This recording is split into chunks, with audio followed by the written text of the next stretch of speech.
Hi, welcome to my Persuasive Speech. So, have you ever looked at yourself in the mirror and wondered why you aren't good enough, why you're not skinny enough, why you aren't pretty enough, why there's always something wrong with you, and because of that you've skipped a meal, and because of that you've just tried to do extreme dieting? Well, you're not alone. And for many college athletes, they have to act a certain way, be a certain way, and live a certain way in order to meet other people's expectations, even though they may not even be living up to their own.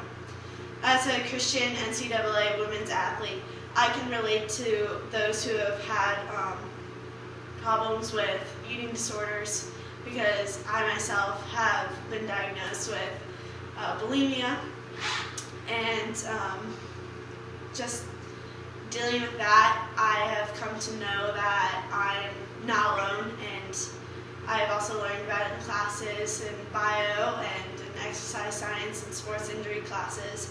So eating disorders like anorexia nervosa or bulimia nervosa is very common, and it's important to be aware and know the prevention and just how you can act around people in certain groups. So let's just discuss the statistics of eating disorders in athletics. So out of all athletics in NCAA sports, there are 1/3 of athletes that have tried extreme dieting, and 25 to 32% of female athletes have symptoms of eating disorders, but only 2 to 3.4% are diagnosed. A lot of it is because they're subclinical and they are afraid to go to a doctor to get diagnosed.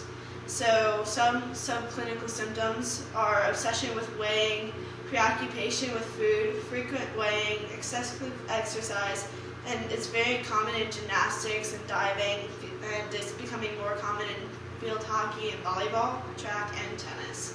So some other side effects of having eating disorders are gastric upset, hormonal imbalances, and amenorrhea, which is the stop of your period, kidney and heart problems.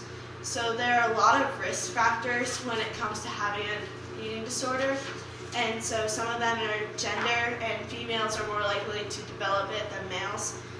Age, and it's most common in ages 12 to 26. There are socioeconomic factors, so it's in the areas that you live and how they live and the culture.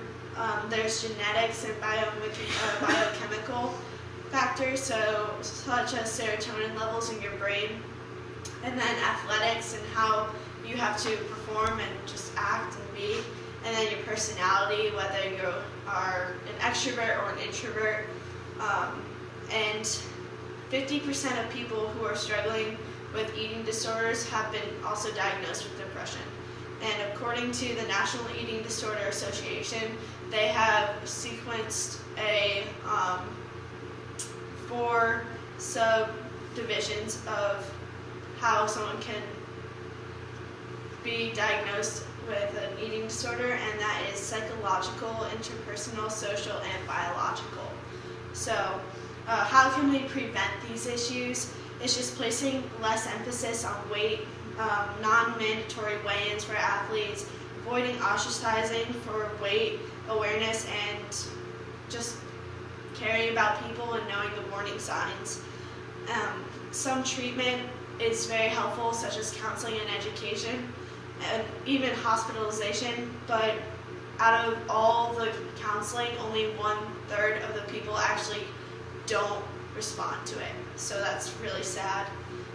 And so whether we see it or not, there are plenty of athletes that are worried about how they are perceived, and whether it's external or internal, they care about how they look, how they are being treated, and there are certain influences that can trigger eating disorders and just, body image and perception of them.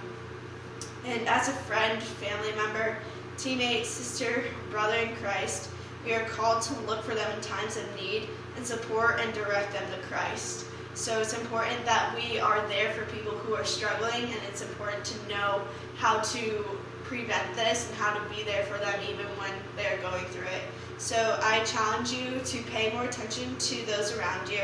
And if you are struggling, know that you are not alone, and there are options for you to seek help if you want. And on campus, there are the LU Shepherd's office, there's the RD, the RA, there's the RS, and there's your community group leaders, there's friends, there's family members, there are coaches, there are professors that are just looking to love on you. So if you are struggling, just seek one of them out. But most importantly, seek out the Lord.